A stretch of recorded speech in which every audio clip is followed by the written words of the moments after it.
Live में आपका स्वागत है। देश से लेकर दुनिया तक राजनीति के गलियारों की हर खबर, हर उस बड़ी खबर पर हमारी पैनी नजर। हमारे इस कार्यक्रम में शहर शहर से रिपोर्टर जुड़ेंगे जिनसे हम बड़ी खबरों पर अपडेट लेंगे। ईशा ठाकुर हमारी संवाददाता चंडीगढ़ से हमारे साथ जुड़ गई है, उनसे जानकारी ले लेते हैं क्या है आज की अपडेट। ईशा, क्या खबरें हैं आज चंडीगढ़ से और क्या कुछ अपडेट है?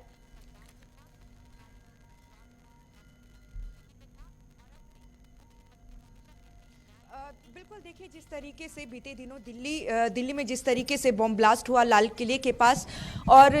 पुलिस की तरफ से जिस तरीके से छानबीन की जा रही है, जांच जो एजेंसियां हैं, केंद्रीय एजेंसियां, उनकी तरफ से भी इसकी इन्वेस्टिगेशन की जा रही है। लेकिन जो जांच का पूरा फोकस इस वक्त बना हुआ है वो कहीं ना कहीं जम्मू कश्मीर के साथ साथ हरियाणा का फरीदाबाद यहाँ पर बना हुआ है। फरीदाबाद स्थित जो अल फलाह यूनिवर्सिटी है उसे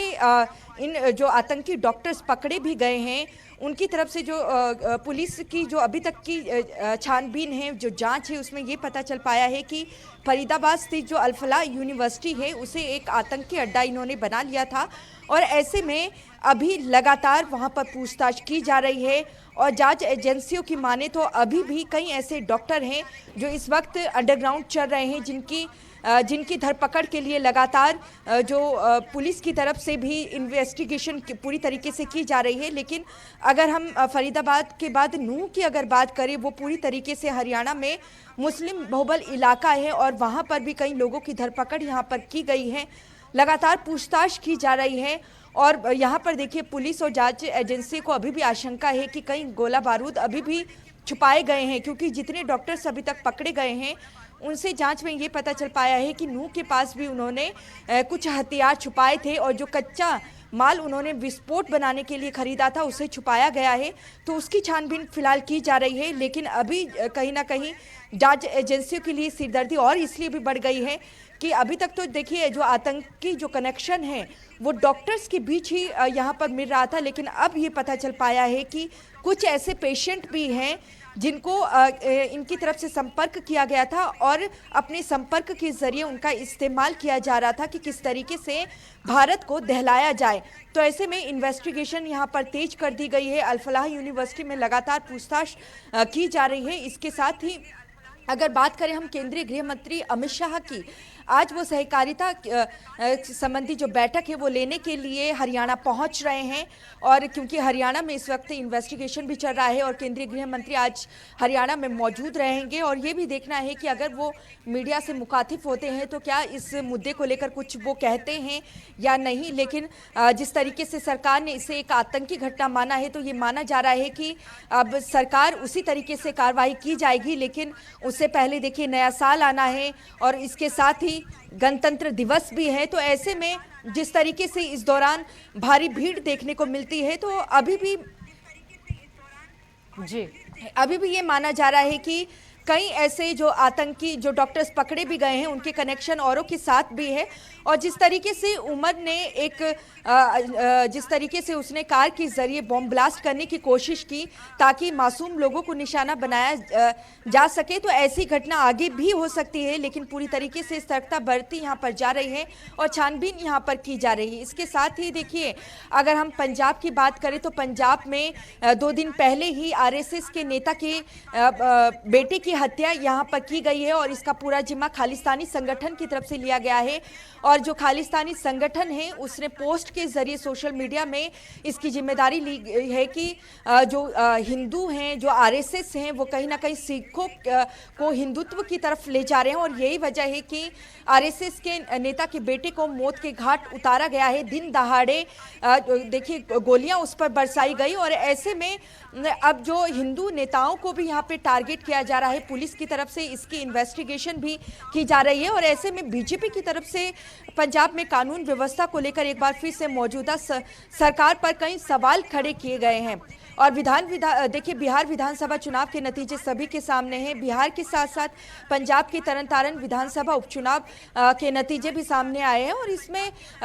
भले ही आम आदमी पार्टी यहाँ पर जीती हो, लेकिन एक बार फिर कह सकते हैं कि सुखबीर सिंह बादल की जो श्रोमणी अकाली दल है वो एक बार से फिर से रिवाइव हुई है और दूसरे नंबर पर श्रोमणी अकाली दल यहाँ पर रही है। जहाँ तक अगर हम भारतीय जनता पार्टी की पंजाब में बात करें तो बड़ी ही खराब स्थिति यहाँ पर रही है और 10 का आंकड़ा 10 10,000 का आंकड़ा भी जो बीजेपी के उम्मीदवार है वो छू नहीं पाए और करारी हार यहाँ पर बीजेपी को देखने को मिली। और आज जालंधर में बैठक रखी गई है जिसमें गहन मंथन किया जाएगा बीजेपी की तरफ से कि आखिरकार जो हार के क्या कारण हैं और आगे बीजेपी किस तरीके से चले, क्योंकि अब देखिए महज 1 साल का वक्त यहाँ पर रह चुका है। 2027 के जो विधानसभा चुनाव पंजाब में होने हैं, क्योंकि साल के शुरुआत में भी ये चुनाव होने हैं और ऐसे में आज बड़ी बैठक जालंधर में भारतीय जनता पार्टी ने रखी है। अश्वनी शर्मा इस बैठक में मौजूद रहेंगे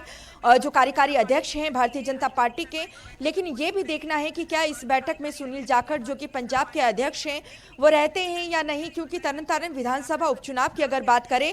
इस विधानसभा उपचुनाव में नायब सिंह सैनी जो कि हरियाणा के मुख्यमंत्री हैं उन्होंने चुनाव प्रचार किया था। रेखा गुप्ता जो कि दिल्ली से पहुंची थी मुख्यमंत्री पंजाब में चुनाव प्रचार के लिए, लेकिन कोई करिश्मा इन नेताओं का चुनाव प्रचार के दौरान देखने को नहीं मिला और यही वजह है कि करारी हार यहां पर बीजेपी की हुई है। और बीजेपी के जो स्थानीय नेता हैं उनको लेकर अब जो एक मंथन है वो चिंतन मंथन अब किया जाएगा आज जालंधर में। एक बार फिर यहाँ पर बीजेपी सरकार को थोड़ी मेहनत करने की जरूरत है, क्योंकि तरन में जिस तरीके से बीजेपी को मात दी गई है आम आदमी पार्टी की तरफ से, वहां पर बीजेपी को काम करने की जरूरत जरूर पड़ेगी। यूपी से हमारे स्टेट हेड राघवेंद्र प्रताप सिंह भी हमारे साथ जुड़ गए, उनसे भी जानकारी ले लेते हैं। राघवेंद्र, क्या कुछ जानकारी है, आज अपडेट क्या है ग्राउंड जीरो से? बिल्कुल सोनिया, अगर उत्तर प्रदेश की बात करें तो मुख्यमंत्री योगी आदित्यनाथ आज अपने 5 कड़ी आवास पे जनता दर्शन लगाए थे। वहाँ पे वो आए तमाम लोगों से जो उत्तर प्रदेश के विभिन्न जनपदों से आए से उनसे मुलाकात कर उनकी समस्याओं को सुना और उचित निस्तारण के लिए उच्च अधिकारियों को निर्देश जारी किए। वहीं मुख्यमंत्री योगी आदित्यनाथ कुछ ही देर बाद बीबीडी के स्थापना दिवस में शामिल होंगे। लखनऊ में जो चिन्हट के पास बीबीडी विश्वविद्यालय है उस कैंपस में। इसके अलावा मुख्यमंत्री का आज बस्ती दौरा प्रस्तावित है। इसके अलावा अगर बात कर लें जिस तरह से बिहार का चुनाव परिणाम आया, उसके बाद से सपा मुखिया अखिलेश यादव जो उत्तर प्रदेश के पूर्व मुख्यमंत्री हैं, बिहार में तमाम चुनावी रैलियां किए थे। 31 रैलियों में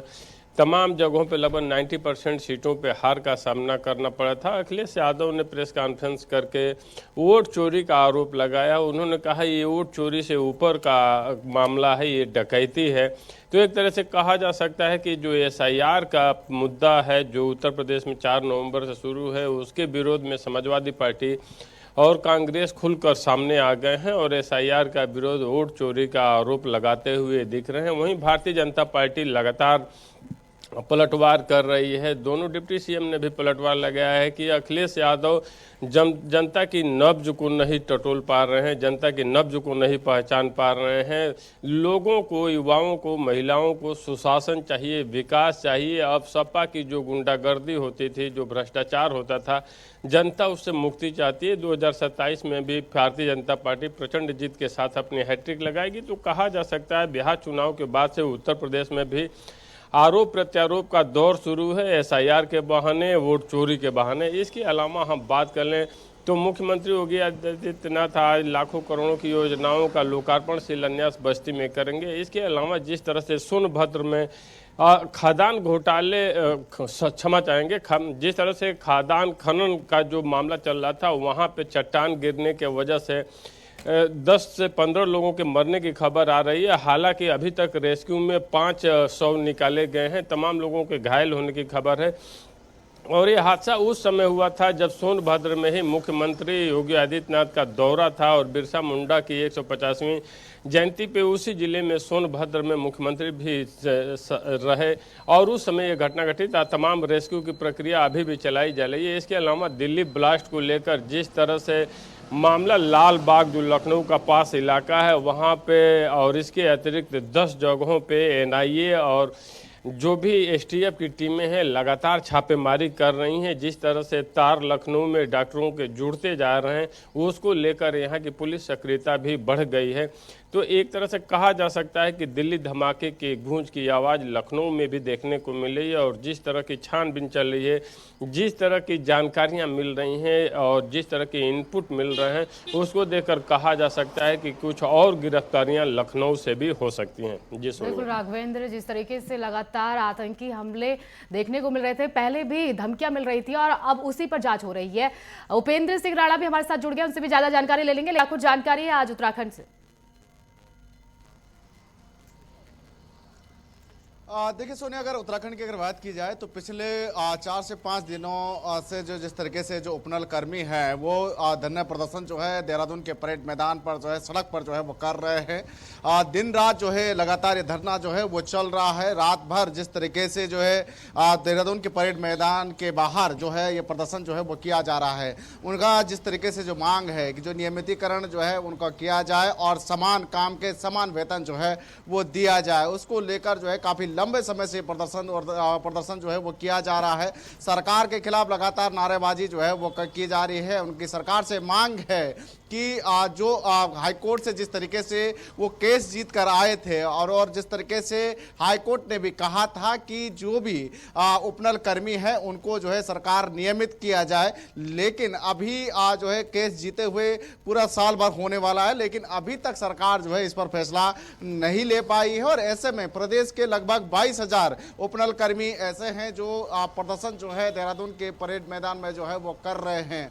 और जिस तरीके से जो अतिथि शिक्षक हैं उन्होंने भी उनको जो है वो सपोर्ट किया है और अब वो भी धरने पर जो है वो बैठ गए हैं। वो भी जिस तरीके से अपनी नियमितीकरण की मांग जो है वो कर रहे हैं, समान काम के समान वेतन जो है वो मांग जो है वो की जा रही है। उनका ये कहना है कि अगर सरकार हमारी मांगों को पूरा नहीं करती है तो आने वाले समय में आंदोलन और उग्र होगा। और जिस तरीके से जो लोग यहाँ पर पहुंचे हुए हैं उससे भी कई ज़्यादा लोग जो है प्रदर्शन में जो है वो पहुंचेंगे। अगर बात की जाए तो देहरादून के परेड मैदान की जो सड़क है वहां पर सुबह से लेकर रात तक पूरी रात भर जो है ये प्रदर्शन जो है वो चल रही है और लगातार सरकार से जो है वो मांग की जा रही है। हालांकि अभी देखना होगा कि सरकार क्या कुछ स्टैंड जो है वो लेती है। हालांकि सरकार का ये कहना है कि अभी जो है कागजी कार्रवाई जो है वो की जा रही है। साथ ही जो पिछली कैबिनेट जो जिस तरीके से धामी की हुई थी उसमें उपनल कर्मियों के लिए एक उप समिति का गठन भी जो है वो किया जाएगा और उप समिति की ओर से जो रिपोर्ट आएगी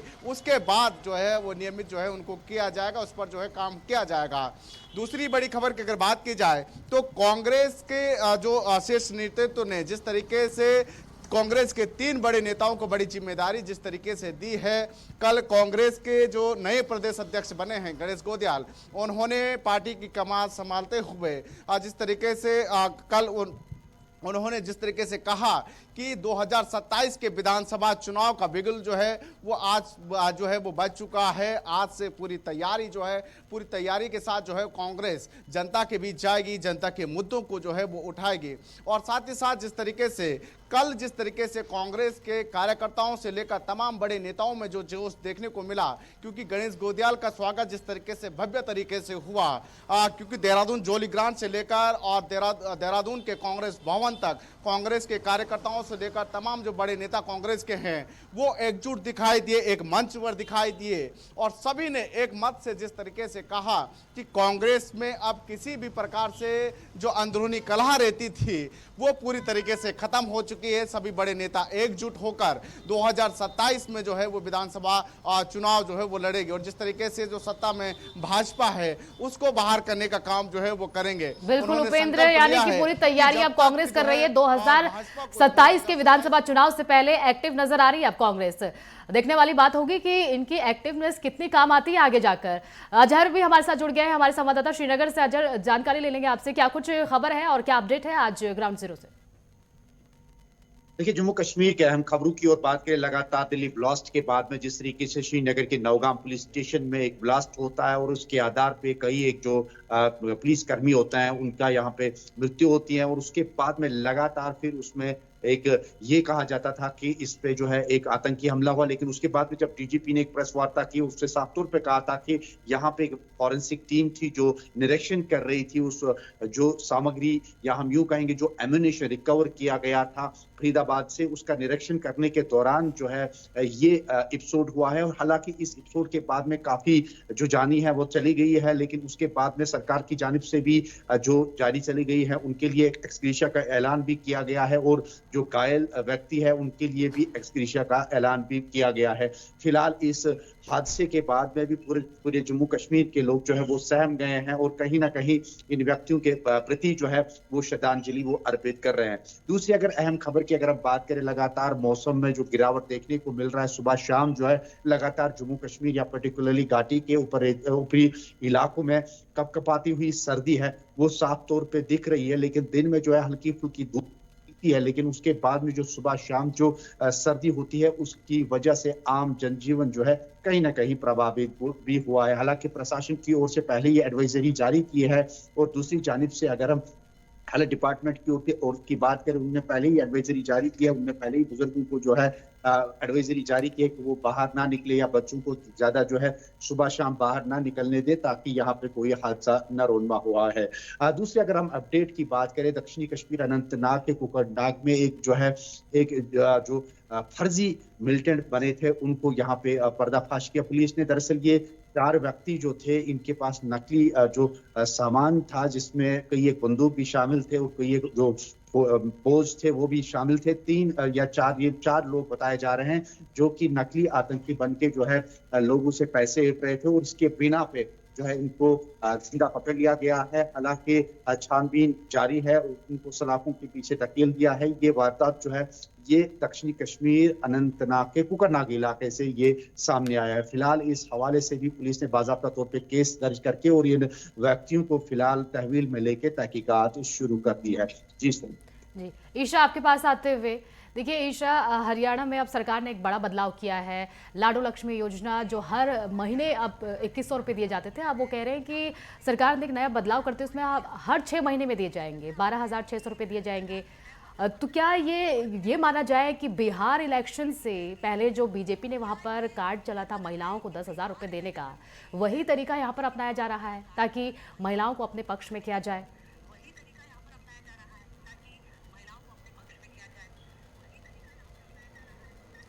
देखिए, दीनदयाल लाडो लक्ष्मी योजना की अगर बात करें तो इस नवंबर 1 तारीख को ही इस योजना के तहत जो पैसा है वो महिलाओं को दिया गया था। लेकिन अभी भी देखिए, क्योंकि ये वादा 2024 विधानसभा चुनाव के दौरान अपने संकल्प पत्र में भारतीय जनता पार्टी ने किया था और क्योंकि पंजाब में विधानसभा चुनाव 2027 में होने हैं और 2022 की विधानसभा चुनाव में आम आदमी पार्टी ने ये वादा किया था कि अगर सत्ता में काबिज होते हैं तो महिलाओं को 1,000 रुपये भत्ता दिया जाएगा। वो वादा अभी तक पंजाब में पूरा नहीं हुआ है और पड़ोसी राज्य हरियाणा है और यही वजह है कि लाडो लक्ष्मी योजना को तत्काल तौर पर यहाँ पर लागू करने का काम यहाँ पर भारतीय जनता पार्टी की सरकार ने किया है। लेकिन इस पर भी देखिए, जो यहाँ पर लाभार्थी हैं सभी लाभार्थियों को अभी पैसा नहीं मिला है और सरकार पूरी कोशिश कर रही है कि क्योंकि इसमें जो मापदंड है उसके मुताबिक जिन लोगों की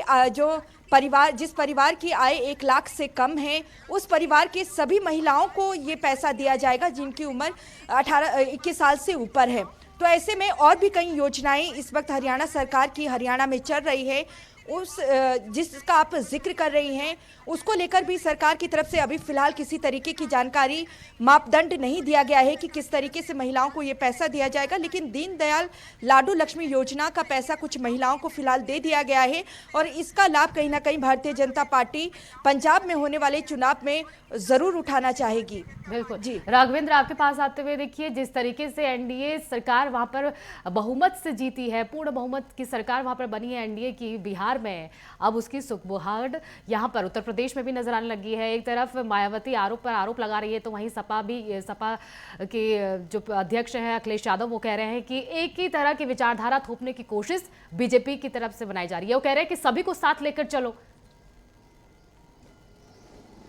बिल्कुल सोनिया, चूंकि बिहार का चुनाव है, बिहार का जो चुनाव था उत्तर प्रदेश का समीपवर्ती राज्य रहा और जिस तरह की क्लीन स्वीप एनडीए की बाहर बिहार में देखने को मिली, चूँकि यहाँ से अखिलेश यादव हो या मायावती हो, योगी आदित्यनाथ हो, राजनाथ सिंह हो, पीएम मोदी हो जो खुद वाराणसी को रिप्रेजेंट करते हैं, उत्तर प्रदेश से वाराणसी लोकसभा सीट से सांसद हैं। इसके अलावा हम बात कर लें दोनों डिप्टी सीएम की, केशव प्रसाद मौर्य की, ब्रजेश पाठक की या अन्य मंत्रियों की, जिस तरह से वहाँ रैलियाँ हुई थी तो ऐसा लग रहा था जैसे उत्तर प्रदेश का ही कोई चुनाव हो रहा है। जब समीपवर्ती जनपदों में ये नेता रैलियों में सम्मिलित होते थे, तरह तरह के आरोप प्रत्यारोप लगाते थे और उसकी झलक उत्तर प्रदेश में अभी से देखने को मिल गई है। जिस तरह से अखिलेश यादव एसआईआर के बहाने बीजेपी को घेरना चाहते हैं और भारतीय जनता पार्टी लगातार सुशासन की, भ्रष्टाचार मुक्त और ईमानदारी पारदर्शिता की सरकार, सर्वाधिक मेडिकल कॉलेज, सर्वाधिक एक्सप्रेसवे वाला प्रदेश और जिस तरह की मूलभूत सुविधाएं, इंफ्रास्ट्रक्चर उत्तर प्रदेश में दिया गया है, इसके बल पे फिर जिस तरह से माफियाओं पे, अपराधियों से ज़मीनें मुक्त कराकर गरीबों को आवास दिए गए, इसके अलावा संगठित अपराध को जिस तरह से कमर तोड़ने का काम किया गया, इसी आधार पर भारतीय जनता पार्टी अभी से चुनावी तैयारियों में जुट भी गई है। समाजवादी पार्टी के पास उस तरह का कोई ठोस मुद्दा दिखाई नहीं दे रहा है, क्योंकि सरकार के खिलाफ भ्रष्टाचार का कोई मुद्दा नहीं दिख रहा है। इतना ही नहीं, लॉ एंड ऑर्डर का मुद्दा नहीं दिख रहा है। तो एक तरह से कहा जा सकता है कि जिस तरह से योगी आदित्यनाथ की सरकार ने सारे मुद्दे विपक्ष से छीन लिए हैं, अब विपक्ष को बिहार की तरह उत्तर प्रदेश में एसआईआर का भरोसा है, वोट चोरी का आरोप लगाकर जनता के बीच में जाना है। और जिस तरह से भारतीय जनता पार्टी एनडीए महिलाओं को अपनी तरफ आकर्षित करने के लिए तमाम योजनाएं, जिस तरह की स्कॉलरशिप की बात, पेंशन की बात, इसके अलावा बेहतरीन कानून व्यवस्था के तहत किसान सम्मान निधि देना, इसके अलावा युवाओं को रोजगार देना, तो एक तरह से कहा जा सकता है कि जिस तरह के काम पिछले 8 साल से 9 साल से उत्तर प्रदेश में देखने को मिले हैं, ये चुनावी मुद्दे ज़्यादा प्रभावी होंगे। हालांकि मुख्य विपक्षी दल समाजवादी पार्टी इंडिया गठबंधन के साथ कांग्रेस के साथ दोनों युवा एक साथ फिर मंच पे दिखाई देंगे। अब देखना होगा कि आखिर जनता किसकी विक्ट्री कराती है, क्योंकि अगर मुख्य विपक्षी पार्टियों के पास भ्रष्टाचार जैसे मुद्दे, कानून व्यवस्था जैसे मुद्दे पास में नहीं होंगे, तो इससे इनकार नहीं है कि एसआईआर का मुद्दा बहुत प्रभावी नहीं होगा, क्योंकि जनता को एसआईआर बहुत समझ में नहीं आता और वो वोटर भी नहीं दिखाई देते जिनका वोट कटता है। हालांकि आम नागरिक का 1500 रुपया भी गायब हो जाए तो वो सड़कों पे आ जाता है, खोजने लगता है। और चंद राजनीतिक दल के जो नेता हैं वो वोट चोरी का आरोप लगाकर मतदाता सूची से नाम बाहर होने का आरोप लगा रहे हैं। बिल्कुल अब राघवेंद्र, देखना अब होगा ये कि विपक्ष उत्तर को भी प्रदेश की समझना जनता होगा कि जो 2027 एसआईआर का में मुद्दा क्या वो निर्णय काफी समय से उठाते आ रहे थे, वो कुछ काम नहीं आया और एक नए मुद्दों के साथ उनको जनता के बीच उतरना होगा। उपेंद्र, आपके पास आते हुए देखिए, देहरादून में अधिवक्ताओं की तरफ से हड़ताल की जा रही है, क्या उनकी मांगे हैं और कब से ये हड़ताल चल रही है? देखिए, काफ़ी दिनों से जिस तरीके से जो अधिवक्ता हैं वो हड़ताल पर हैं, उनका ये कहना है कि जिस तरीके से जो ऑनलाइन जो है, जिस तरीके से जो पूरे कागजी कार्रवाई जो है, जो पूरी तरीके से ऑनलाइन हुआ है, उसका जो है वो लगातार विरोध कर रहे हैं। काफ़ी लंबे समय से इसका विरोध चल रहा है। इससे उनका ये कहना है कि जो हमारे टाइपराइटर जो काम है वो पूरी तरीके से ख़त्म हो जाएगा और ऐसे में उनको जो है वो काम नहीं मिल पाएगा। साथ ही जो बेनिफिट जो वकीलों के साथ साथ जो और लोगों को जो मिलना चाहिए था वो बेनिफिट जो है वो उनको नहीं मिलेगा। तो ऐसे में उनका जिस तरीके से जो ज़मीनी कागजात से लेकर तमाम सारी चीज़ें जो ऑनलाइन सरकार की ओर से जो है वो की गई है, उन तमाम चीज़ों को जो है ऑफलाइन जो है वो किया जाए, इसका जो है वो विरोध जो है वो किया जा रहा है। क्योंकि डिजिटलाइजेशन का जिस तरीके से जो है वो लगातार सरकार जिस तरीके से काम कर रही है, तो ऐसे में पेपरलेस काम जो है वो हो, उस पर जो है वो काम किया जा रहा है। तो उसका जो है वो विरोध जो है अधिवक्ता जो है काफी लंबे समय से जो है वो करते हुए दिखाई दे रहे हैं। बिल्कुल उपेंद्र, अजहर आपके पास आते हुए देखिए, स्टेशन में जो धमाका हुआ था उस पर क्या अपडेट है? कहा जा रहा है कि जो अमोनियम नाइट्रेट वहां पर रखा गया था उसमें अचानक से धमाका हो गया था, उसके बाद से क्या अपडेट सामने आ रही हैं कि किसकी यहाँ पर चूक थी? लगातार दिल्ली ब्लास्ट के बाद में जिस तरीके से हम देख रहे हैं कि सिक्योरिटी एजेंसी की जानिब से जिस तरीके से तहकीकात जारी है, हम देख रहे हैं कि लगातार जम्मू कश्मीर पुलिस और उनके साथ में पीआईबी की बाकी सारी विंग्स, सिक्योरिटी विंग्स है, वो लगातार हर एक क्षेत्र में जो एक तो तलाशी कार्रवाई वो लगातार कर रहे हैं। दूसरे ये कि हमने देखा कि रिसेंटली जो पुरानी गाड़ियों का जो व्यापार होता है, जो बाहर के स्टेट के बाहर से जिनको गाड़ियों को लाया जाता था कश्मीर, तो उनके जो डीलर्स है उन पे दबिश दी, तलाशी कार्रवाई की और साथ ही साथ उनको जो है अल्टीमेट दिया गया कि वो कुछ एक दिनों के अंदर अंदर जो अपना रिकॉर्ड है, कितनी गाड़ियां उनके पास आई है और कितनी गाड़ियां उन्होंने भेजी है और कहां से ये गाड़ियां हैं, और पूरे तरीके से इस रिकॉर्ड को उन्होंने बोला कि वो अपने जो भी कंसर्न पुलिस स्टेशन है वहां तक जाए और ये जो सारा रिकॉर्ड है वो जमा करें। और इसके साथ साथ अगर हम एल्यूमिनियम नाइट्रेट की बात करें तो फर्टिलाइजर जितनी भी शॉप्स है, डीलर्स है, उन पे भी दबिश दी गई है। उनको भी पूरी तरीके से देखा जा रहा है कि किस तरीके का जो उनका मटेरियल है वहां पे वो किस तरीके का कारोबार कर रहा है, क्या वाकई तौर पे जो डीलर्स काम कर रहे हैं, क्या उनके पास में जो कंसर्न अथॉरिटी है या कंसर्न डिपार्टमेंट हॉर्टिकल्चर या एग्रीकल्चर डिपार्टमेंट की जानिब से लाइसेंस फराहम हुई है और इस पे भी तरीके से छानबीन की जा रही, तो कहीं ना कहीं खंगाला जा रहा है। और नौगाम इंसिडेंट के बाद में जिस तरीके से पूरी कश्मीर हिल गई थी और उसके बाद में हालांकि पुलिस के जानिब से भी प्रेस कॉन्फ्रेंस हुई है और उसके साथ में भी एलजी मनोज सिन्हा की जानिब से भी जो है एक जो बयान है वो सामने आया है, जिसमें साफ और स्पष्ट कहा गया कि व्हाइट कॉलर जितने भी मिलिटेंसी ग्रोह है इसको पर्दाफाश करने में जम्मू कश्मीर पुलिस और बाकी राज्यों की जो पुलिस है वो सक्षम है और काम कर रही है। बिल्कुल बिल्कुल अजहर, सुरक्षा एजेंसियां भी लगातार जुटी हुई हैं कि और हर एक जो भी सुराग उनको मिल रहा है उसकी गहनता से जानकारी ली जा रही है और उस पर जांच की जा रही है। बहुत बहुत शुक्रिया आपका इन तमाम जानकारी के लिए।